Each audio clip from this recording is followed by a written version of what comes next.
morning, good afternoon to everyone out there. Welcome to episode 62 of the Leading IT podcast. In this podcast, we're going to review the Microsoft Power Platform Conference in Vegas, which I had the pleasure of attending with Andrew Hehir. And we're also going to talk about the Copilot Wave 2 review.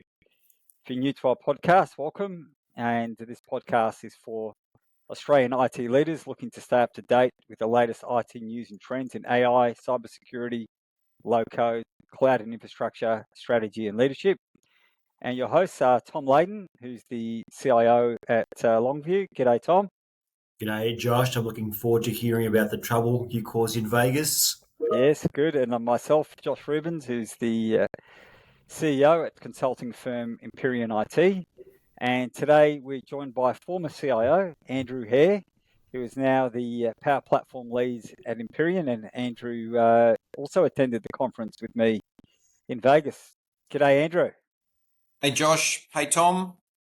Nice to be here. Thank you very much for bringing me in on this one. Interesting topic.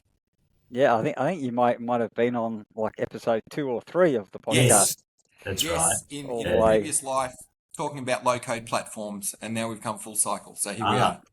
Here you are. Yes. So, quick one, Andrew. How are you finding the move from CIO to being on the vendor side?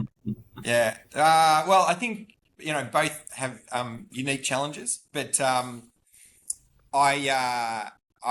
enjoying moving out of a essentially a cost center role to something that has a real commercial focus, and that's exactly what I wanted out of changing careers a little bit, and certainly enjoying the variety of work you get in consulting, and coming up with the different solutions for clients and getting successful outcomes for both them and us. So yeah, very very much enjoying the change to the other side of the paradigm. Great. Well, hopefully you'd say that if I wasn't here, I ain't asking you the question as well. I rehearsed it with some friends over the weekend. Good. All right. And Tom, how have you been? Yeah, mate, we've been well. All good. Stuck in Australia though, unfortunately. No overseas trips for me. Okay. Unfortunately. Maybe next year I'll get a Guernsey on the yes. trip. Yes, it's a good one. All right. We'll get into some news, and Andrew, you can comment on the news. So, Tom, do you want to go first? Yeah, I got a few. The first one is the cyber security bill that's been put up for review by Labor government. So you've seen this one. So basically, I think there's a little bit. It's not that exciting, but I think the interesting one is there's mandatory reporting of ransomware payments within 72 hours. So I think that's important. I think in terms of visibility on actually what actually happens and who actually pays and who doesn't pay. I think that's quite important. How they police that, I have no idea. I don't know. I'll leave that to other people to work out, but it's probably a good step in the right direction. There's also voluntary sharing of information about the attack. But there is a risk, of course, that, you could be reporting the fact that you've done something stupid as well. So there's some challenges around that. No doubt they'll be debated in the Parliament. Did they talk about a bit of an amnesty if you report that there was a... Talking about it, but it's not clear how that actually works yet. And I think that could be a sticking point. Yeah. There's a bit of focus on smart devices as well. So I think if you've got an organisation that if you're in charge of smart devices or a lot of smart devices, you should read the detail behind that. But overall, I think it's just more about the government trying to get more visibility on what's going on. Yep. Is it actually going to help anything or change anything? Not really. Not in this instance. Yeah. So my first bit of one, I think everyone would have seen about 4 weeks ago that Amazon have announced they're calling all staff back to the office full time. Back to the office, yes. Back to the office. So Andy Jassy, so 5 days a week starting in January. Yep. So they've had 3 days for a little while. They have 1.5 million people working for them globally and part-time. There was a protest staged at the Seattle headquarters and the organizer of the protest was fired. Good. Fired.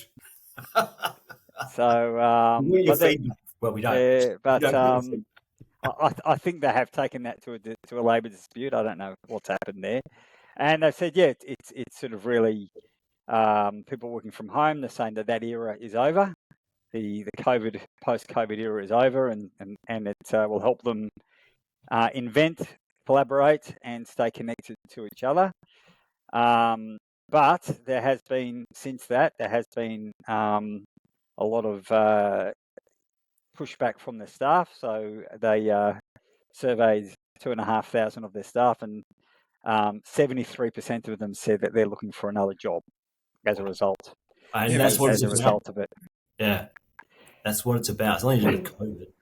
It's about the competition for talent. So on that thread, I actually had my news item was 78% of tech managers are willing to increase starting salaries for new hires to get them to work 5 days. So they're paying up to 20% more to get if you come to the office. Yeah, I that's a good point. I mean, look, I think they're in a tech role. If we think about ourselves, I think we do a couple of days a week and maybe 3. So it's really, what problem are we solving? I think there's got to be a bit of a balance there. But from a trend point of view, in Australia, Tabcorp also announced that famously 5 days a week. Gillon McLachlan, the ex-CEO of the AFL, has gone in there, so they're calling everyone back.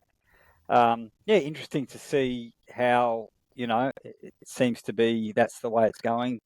And Amazon, I don't think it'll have any trouble getting people to work for them because a lot of people want to work for Amazon.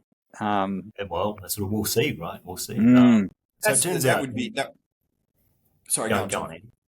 I was going to say that would be a real drain, though, a real drain of their IP and their organisational knowledge if that many people left, right? Like that does have an impact. And there's plenty of other options out there in the market where companies are not enforcing this 5-day-a-week thing. So it's it turns out the ideal scenario that I was reading about. People are saying 3 days a week. Everyone says 3 days a week. Like, if you can't get your business to work on, it just seems like a really good flexible option. 3 days a week doesn't mean you have 2 days off.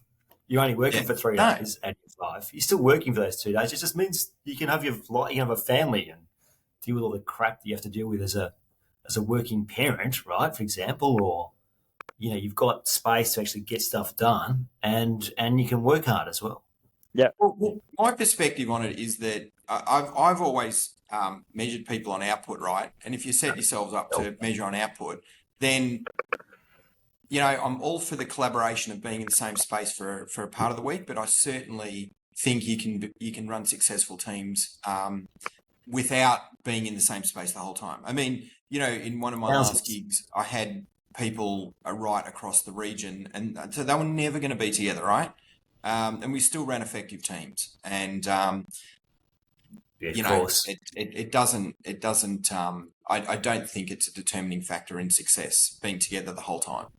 Do you think Amazon will change their mind?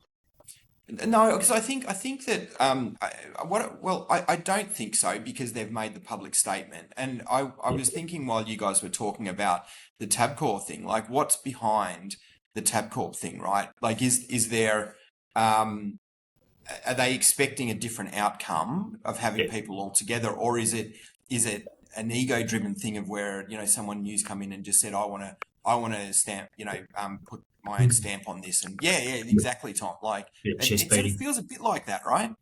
Yeah. But also, I think the outcome they're looking for is to make money. I think if your business is doing well, that's good. But like, does the 5 days change it? No. I think there's a fundamental issue there, and I don't know if that's the right lever they should be pulling. Or is it maybe a good way to reduce your headcount without having to without having to fire anyone or make anyone redundant? Hey, we're going 5 days a week, and there you go. So, all right, let's. I think that is an interesting one to keep an eye on. Right, Tom, have you got more news, or back to me? No, that was my news, so that's all good, mate. Let's get into this Vegas trip. No, I have one more. You got one more? Okay. I always have two. Okay, sorry. So the other one is, I have mentioned it before, but it was just following the story, is that KPMG Australia aiming to have 50% of its consulting work done by low-cost workers and robots by 2026. So that's a significant change in the model. So they're calling it the 25-26 delivery model. So they've got 4,000 staff in their consulting. A lot of them are concerned. The firm's saying they're not planning to make job cuts. Right. Well, what does that mean? So, so they've got these KPMG delivery network locations, and the rest is going to be done by digital labour. Right. It's fascinating. Sorry? Are they saying, I mean, with the model of those guys is, surely they're adding extra brain power to the services they provide, right? So they're kind of saying, hang on, half our work can be done by low-cost workers. It makes you wonder what you're paying for. Yeah. And bots. Yeah. It's like, we're paying a premium because we want you guys being experts, but now you're telling us your expertise is actually robots and overseas people. It's interesting, isn't it? Well, they've said they have we mentioned their digital FTEs, so they've got 20 of 125 already in use, and they're saying these digital FTEs are pieces of software that can perform repetitive tasks, such as acting as a research assistant to draft tax advice that was normally done by a staff member or partner. Yeah. And lots of companies, Commonwealth Bank was mentioned about how to replace some of their 2,400 onshore call center workers with AI bots. Yeah. So, and this news is obviously very, very related to the conference that we attended, because it was all about Copilot and AI in relation to the Power Platform. So anyway, I thought I thought that was quite interesting. So that's quite significant, I think. I get it in terms of repetitive, process-driven work. That makes loads of sense. So I understand that, but so it'd be interesting to see how that comes out. And as you said, it's that call center, it's the customer inquiries. It's that sort of chatbot on your website getting a meaningful response. So I understand that aspect. That makes a lot of sense. Well, I did read something on LinkedIn where a person was sitting next to a Big Four consultant, and apparently the Big Four consultant said that his whole slide deck had been done with ChatGPT. So, he wondered how the client felt about paying for that. Yeah, I thought that was interesting. So if you're paying $250K for a consulting engagement from the Big Four and it's done by a bot, how would you feel? Yeah. Good? Probably not. No. You wouldn't feel good, but you would assume that that's going to have an impact on their rates, right? Like, surely that would have to be part of their go-to-market. So we're reducing our our wages bill, so you get benefit of that. You would assume, but the other part of that is. So just one other thing there, like if they're investing in tech, right, and they're getting bots to do some of these services, and they've actually built that, well, that it's reasonable that that's chargeable at some rate, yeah. Yeah, maybe not the full. No, maybe not the full. Yeah. All right, let's get into this conference. So we attended the Microsoft Power Platform Community Conference in Las Vegas. So just for those not familiar about what the Power Platform is, you've potentially been hiding under a rock somewhere. It's Microsoft's low-code platform. It's part of M365. You do get some of the functionality with your standard M365 licensing. So it includes Power BI. Everyone knows Power BI, the business intelligence data visualization platform. There's Power Apps for building apps. Power Automate, used to be known as Flow, for automating processes. Power Pages for low-code websites, so for front-end, B2C or B2B web portals.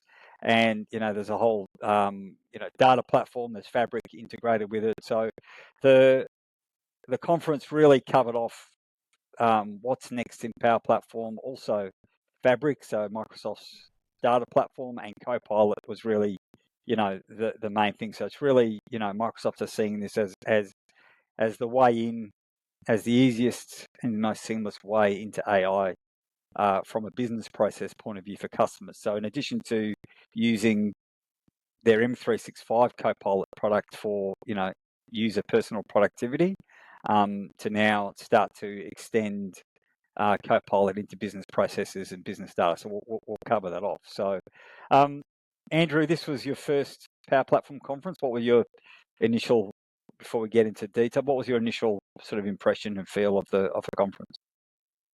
A great opportunity to see what's coming up, what's on the roadmap in this space from Microsoft.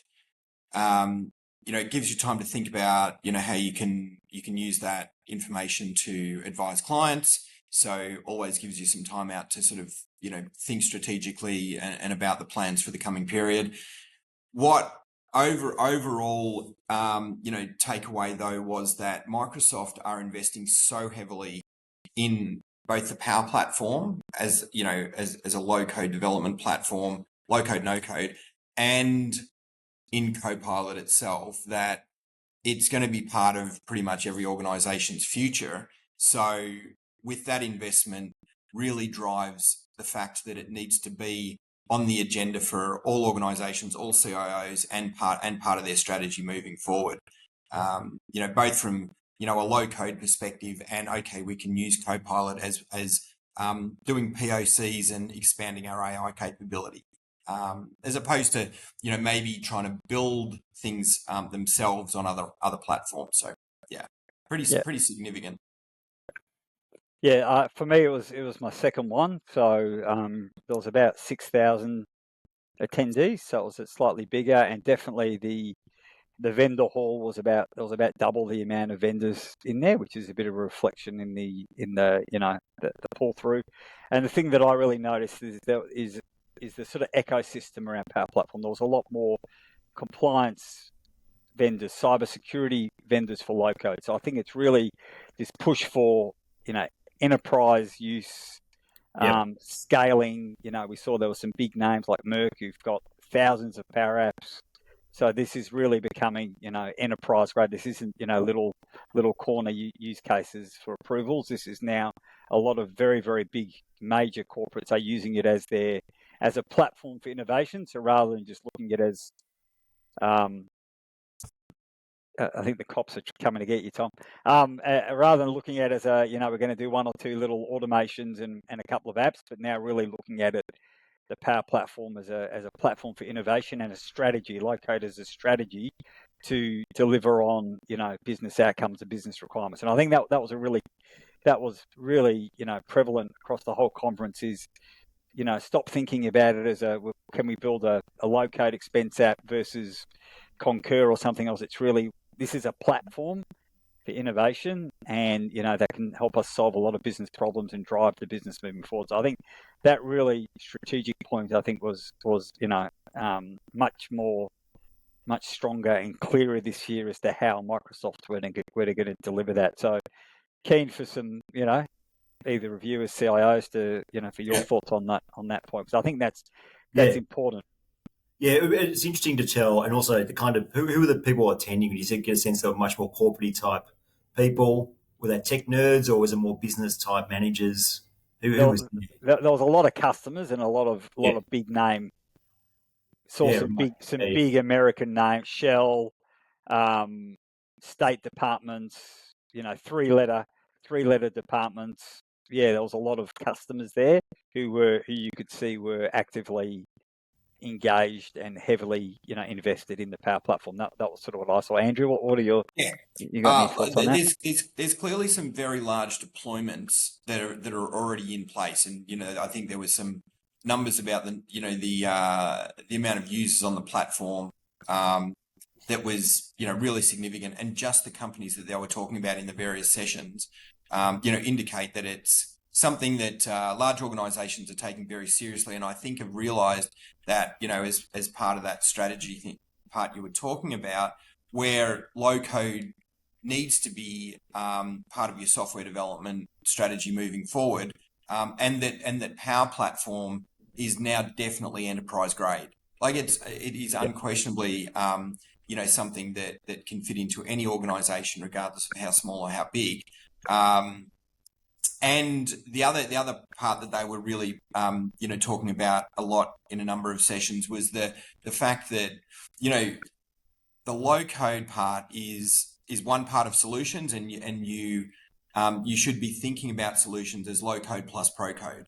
And they even went to the extent of talking about, your software teams could become fusion teams that include, pro code, which becomes sort of your solution architects, your low code developers in Power Platform, and even extending it out to those business users, where they can use some of those front end tools that Copilot's now creating, which is probably another topic we should go on to, Josh, where they can almost mock up the concept of the app and take it to the IT guys to say, hey, listen, this is what we're thinking about. Can you guys go away and finish it? So that's how I see the ecosystem of the whole Microsoft stack and low code's part in it evolving to really drive that innovation and drive that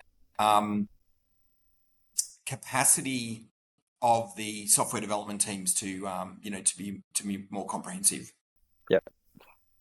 All right, so we'll get into some announcements. The first point I wanted to make as well was the CrowdStrike conference was on at exactly the same time. And it was humorous. As soon as you walked into the airport, there was a massive checkpoint advertisement, and SentinelOne had a really big, huge ad saying, the reliable platform, the platform you can trust. It was, anyway. So I thought that was quite funny. So, so getting into the sort of the keynotes, one of the things I did notice is that they said that from a trajectory of the Power Platform, that there are now 48 million Power Platform users with 25 million monthly active Power Apps users. So you might think that 48 is all Power BI. No, there's 25 million monthly active. So that's some big numbers there. Copilot, the Copilot Wave 2, the big Microsoft announcement was done the day before, and also they had the head of M365 Copilot present as part of the keynote. So a lot of the announcements were sort of part of this conference, and we will cover that off. The concept around having no code to pro code, but enabled and accelerated with Copilot. So looking at Copilot as another part of your tool chain, which changes how fast you build and what you can build. And there was also a big renaming of Power Apps to intelligent applications. So the applications are now infused with AI. So there was this number came from IDC that 1 billion new apps will be built between now and 2028. And 40% of them will be intelligent applications. I hope so. So that's a lot. That's a lot of apps. And 60% that are dumb then, I guess, if it's Yes. So, and also that a lot of the use cases we sort of are unknown at this point. Right. But also the point being, you're not going to be able to build that using legacy application development. Yeah, you need a rapid platform. Yeah, you need a platform that you can do, and also a Copilot enabled platform. So there's Copilot enabled development. You can ask Copilot to, I want to build an app that does this, and it will get you half the way there, or it can review code. So that's something that's been around, been around for a long time. So the first sort of a major thing was this concept of this generative actions in Copilot. So it's an early access preview. It's where you can use Copilot in a quite a complex workflow where there's a lot of steps and a lot of complexity, a lot of different data connections, where AI will, you can leave AI to work out how it's going to build it for you, rather than being very declarative about how you want each process to do it. You're going to say, right, this is the problem I want to solve. These are all the steps, and let AI generate it for you. So that was a big thing. And then the other one is from an RPA point of view. So Microsoft's Power Automate for desktop. So that's more where you're automating, legacy applications that don't have an API. It's now multimodal. So they demonstrated where you could record yourself talking to Copilot and say, this is the automation I want to do. This is the table. we normally we're going to convert it to here, and we're going to paste it into here, and then we're going to write it into this application, and then let Copilot build the whole automation for you. Cool. So that whole concept of multimodal, so not just typing into a chat interface, but now enabled by 4Omni, the ability to sort of tell Copilot and show, so speech and visual, and then it will interpret that and create it and turn it into an automation for you. So that was, Andrew, I thought that was an impressive demo. Yeah, it's an impressive demo, and it's going to be very powerful. I think that it, as we know, it'll have a certain level of maturity at the moment, but what the key point is, the investment that Microsoft are putting into this, they are very, very clear that this is, the direction they're taking their products. So it's important to get ahead of it now, so you can take advantage of it as the software matures and the capability matures, and you can and you can position it as not just an IT department tool. It's a business tool, right? And that's where you'll get scalability and real business value in the longer term by having it in the hands of many. Yeah, I mean, Microsoft has said they're now an AI company. They're no longer a software company. They've said that, yes. They are.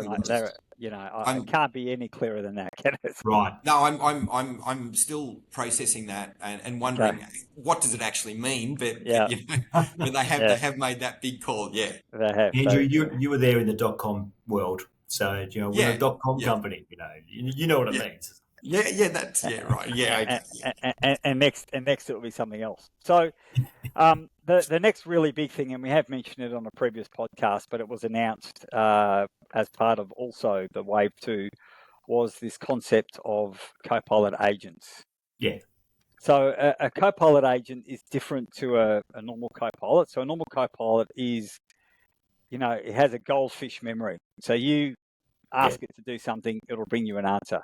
Next time you ask it, it's going to go back to normal. I don't know Tom and Andrew anymore, so Tom and Andrew, ask me a question, and it will give you an answer. What a Copilot agent is something that learns over a period of time, and it will remember, or so to speak, in inverted commas, next time you ask it, it's going to be learning about a topic or something that you do all the time. So Copilot agents was announced, so they can start with being very basic, prompt driven. So an email comes in or something comes in from a database, all the way to autonomous agents. So the head of the Power Platform, he thinks this Ryan Cunningham is saying that that this autonomous agents is really where the value is going to be, is Copilots that can run business processes for you. And he actually said that organizations are going to have as many Copilot agents as they currently have Excel documents and Word documents. Man, what a nightmare, eh? Yeah, I wasn't I wasn't as excited as he was on that. That sounds. So basically, I mean, because you can do and create a Copilot. So part of the Wave 2 release is users can go in and create their own agent on their SharePoint data if you own an M365 Copilot license. Yeah. So now you can do it, and then you can invite other people to look at it. So I think, I'm hoping customers need to be ahead of this. If you've got M365 Copilot out there, make sure that you've got purview and you've got your data permissions and you've got everything sorted out, because they're now putting the ability to create these agents into the hands of users. So it's now become that easy, that push button stupid easy for users to create a Copilot and connect it to their SharePoint data. Like IT needs to be.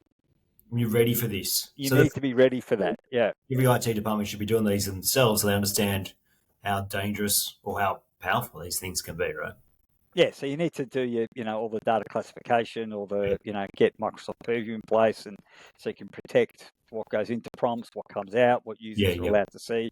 So that's pretty, and the whole responsible AI thing is big. Although if you use a Microsoft product, that's already baked in. So if you ask it something rude or how do I make a bomb? It will just say, no, we can't help you with that, right? It's that whole responsible AI thing is built into it. So these agents, and where this really came into, was sort of really solidified for me, Andrew, was where they talked about this new thing called Copilot Plan Designer. Yeah. So I'm not sure I wasn't sure whether to laugh or to cry, Tom, but basically, I'll tell you what this is, and you can, you can. I'm not sure whether you're going to laugh or cry. So it's called the Plan Designer. Yeah. So it's in early access previews, and this was the first time they'd shown it to anyone outside Microsoft. So they said.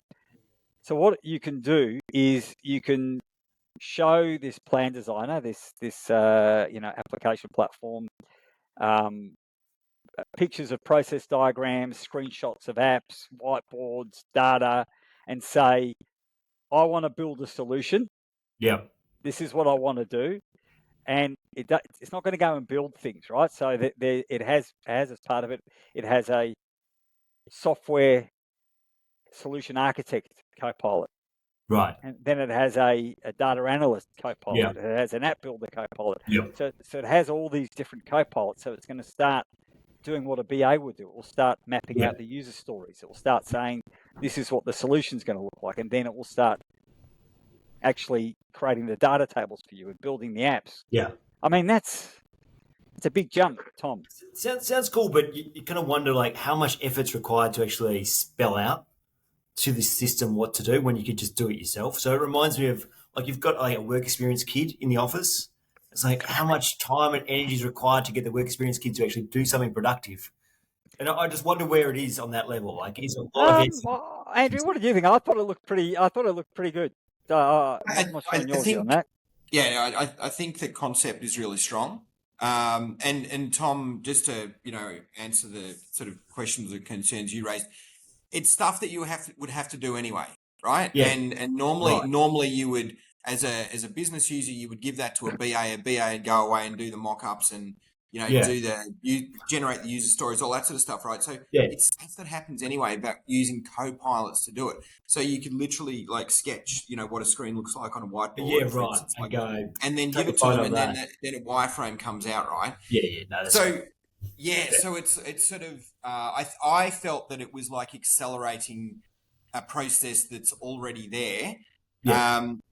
But it's our first look at the capability. So I would say again that it is, really, really strong concept for accelerating that app build process, but it will take for a while to mature to a point where you get, a comparable output from an experienced BA.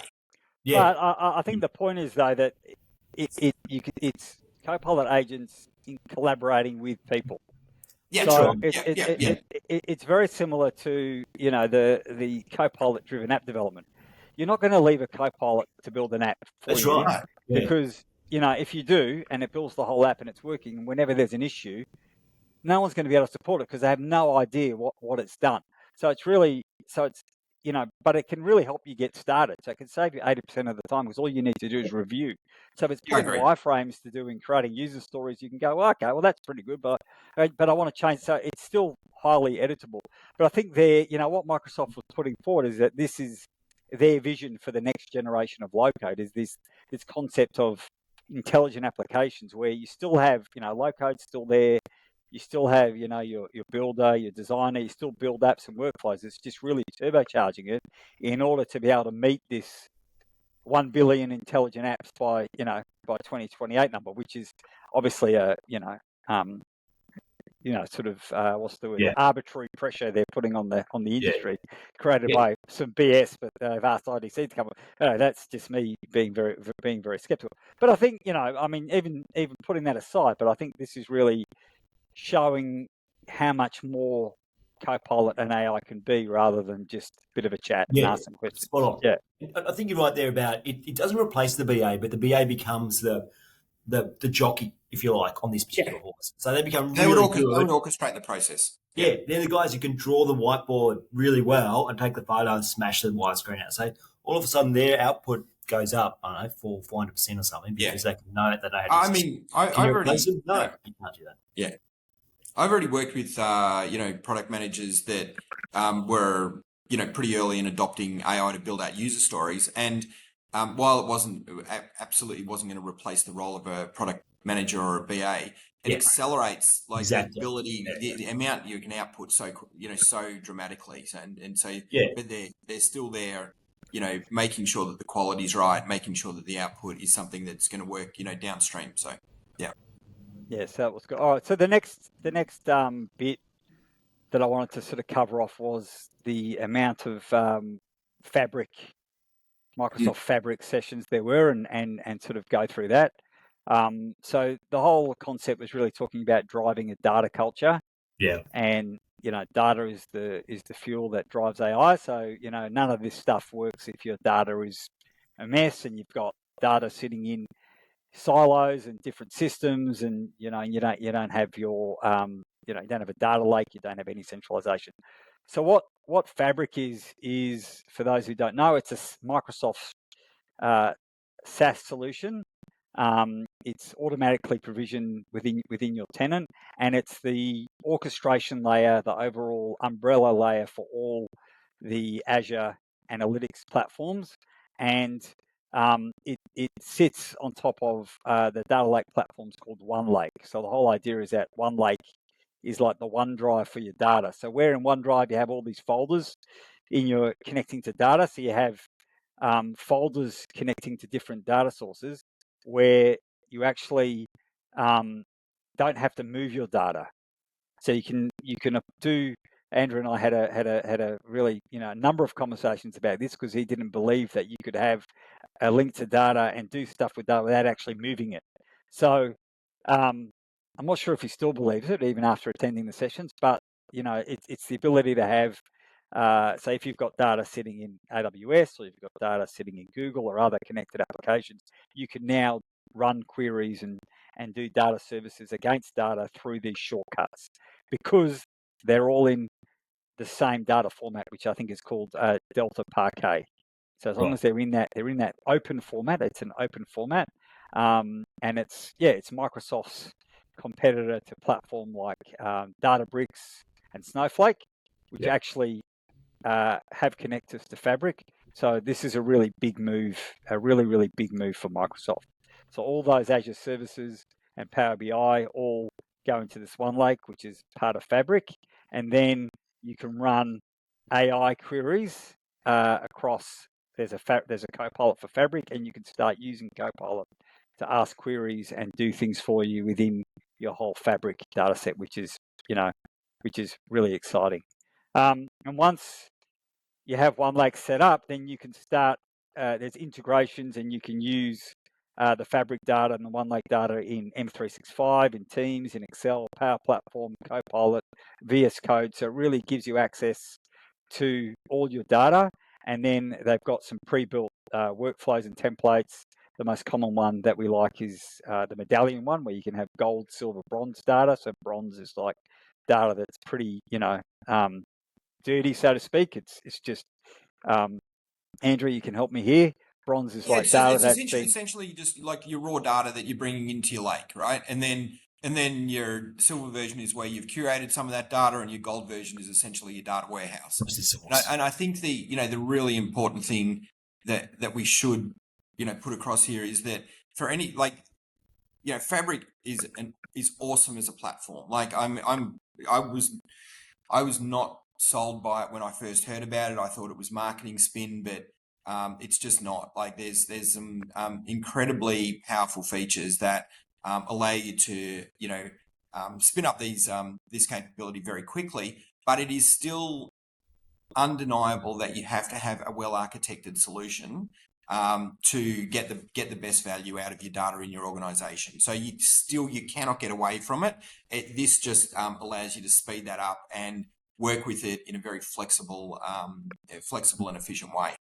And also, Andrew, if you want to announce that we have now got this Fabric data capability within Imperium. Yeah, which is a really exciting thing for us, because it's a natural extension of the Power Platform practice to work with data, and we're starting to see a huge demand for this capability in the marketplace. So yeah, we're super excited to be getting more into this space, not just sitting with Power BI.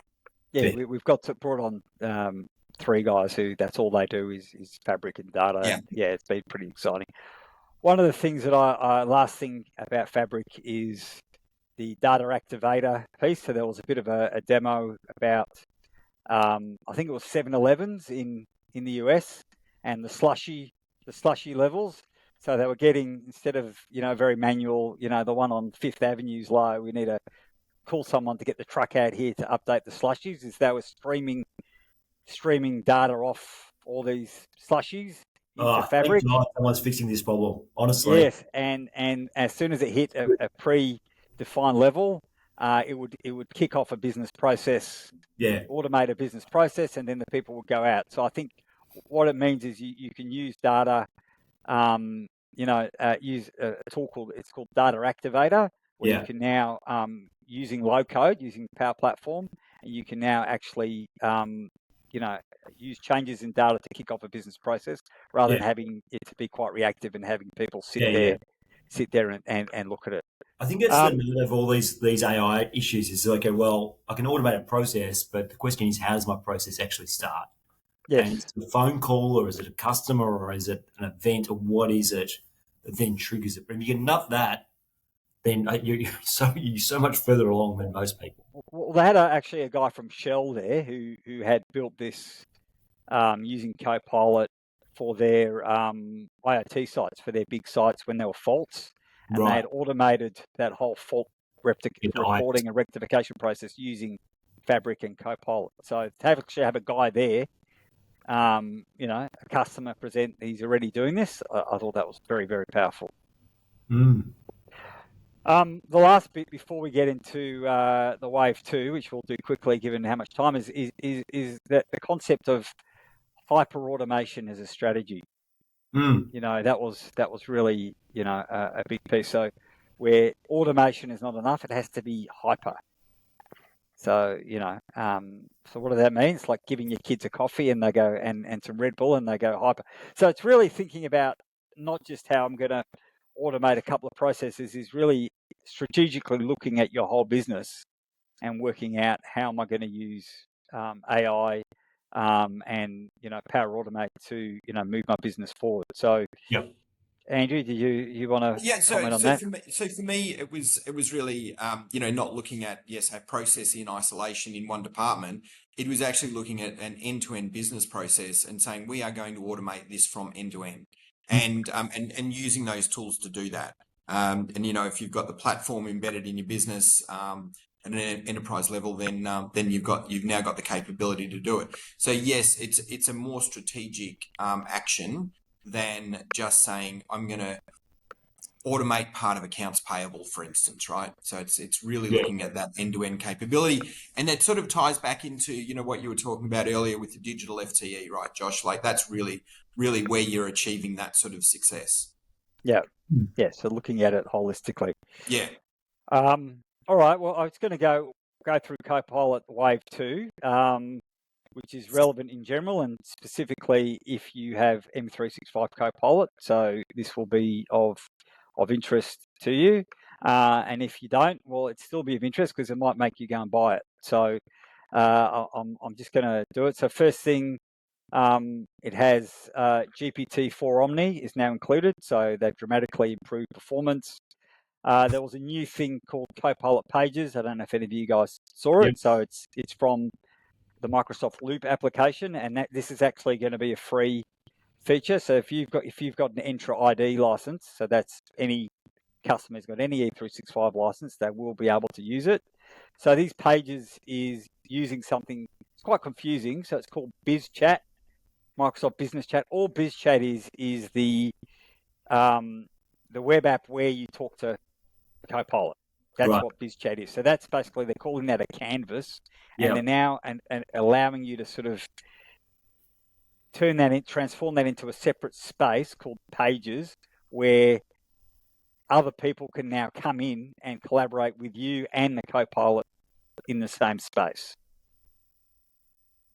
So they're saying they're revolutionising multiplayer, AI to AI, AI to human collaboration.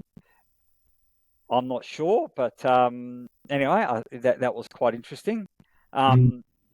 Ones that were more interesting was Copilot in Excel. So this is now, I think a lot of customers are really going to be excited about this. So even if your data isn't formatted, there's skills like XLOOKUP, SUMIF, and they've also announced a Copilot in Excel with Python.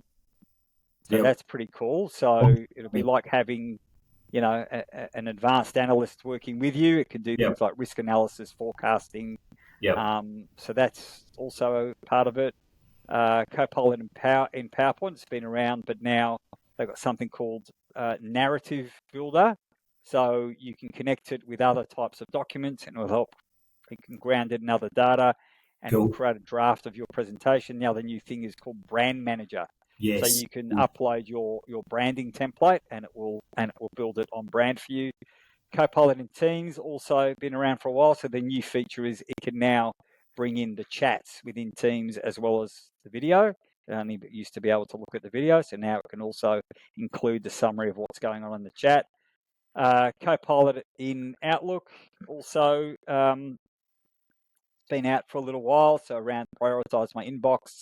Soon you're going to be able to teach it topics, keywords, and people, and it will high priority people.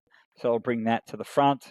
Copilot in Word, so improved ability to bring documents, to bring data in from other types of documents, even encrypted documents, PDFs, to bring that into Copilot Word. Copilot in OneDrive. So this is interesting. So having Copilot to be able to trawl through your OneDrive, your personal data and documents. So that's already out, and has the ability to compare up to 5 documents at the same time for you. So that's quite interesting. And Copilot Agents has been announced. So the ability, as I mentioned earlier, for users to create their own Copilot agent in SharePoint and share that data with other people. So that was the main announcements from Copilot Wave 2. So, Tom, you've had a play with M365 Copilot. Does that change your world? How did that make you feel? Yeah, it's interesting. I mean, I think the general feedback I've heard from other people as well is that, look, at Copilot, it's okay. It's a bit of a novelty. We're not really engaging it. It's kind of like, okay, that's good, but now get out of the way while I do some work. So if it actually becomes more useful and actually relevant to the actual task you're trying to do, so I can see a couple of use cases there with that. I'm not sure if they're there yet. I mean, the PowerPoint Copilot was pretty hopeless, but this sounds more relevant. So, we'll have to see it, right, to see it actually works. Yeah. All right, and Andrew, so that's the end of the news portion. So we'll wrap up here. Andrew, any other points? Anything else you wanted to mention? Like just to go off the last topic of discussion, I think that there's all of these great features and products coming out from Microsoft, and some of them will stick and some of them won't, right? But I think for organizations to get ahead of it, like we were talking about earlier in the podcast, is the best strategy is probably to assign a champion that can stay on top of this and actually find where the value is. Because it's like there's so much to take in that not everyone is going to be able to do that, right? But if you're serious about getting ahead of it, you probably want someone to be on it and coming back to you with where you should focus your efforts. And also engage with consultants to help, Andrew. Bring in the capacity and the specialization where it's needed. That's exactly what we're here for. Thank you. It just sounds like just find those low hanging fruit, right, and just get some examples, get the business engaged with it. Yeah. And then all of a sudden the business start coming back to the IT organisation with all their ideas, and then all of a sudden you're off, right? Yeah. All right, excellent. Well, thank you. I think it's been very good. Been a really good chat as ever. Andrew, if people want to reach out to you, how can they get hold of you? They can get me on my mobile 0437 076 650 or Hehir, that's Hehir at empyreanit.com.au. Excellent. Thank you. Thanks for joining us, Tom. As ever. Thank you. Tom, you can find on LinkedIn and myself as well. And yeah, if anyone wants to have a chat around their low-code or Copilot initiatives, feel free to reach out to Joe Rubens at empyreanit.com.au. And as usual, everyone, thanks for listening. Thanks, Tom. Yeah, much See you, good Andrew. news. See you, Tom. See everyone. Thanks, See Josh. everyone. See you. Bye.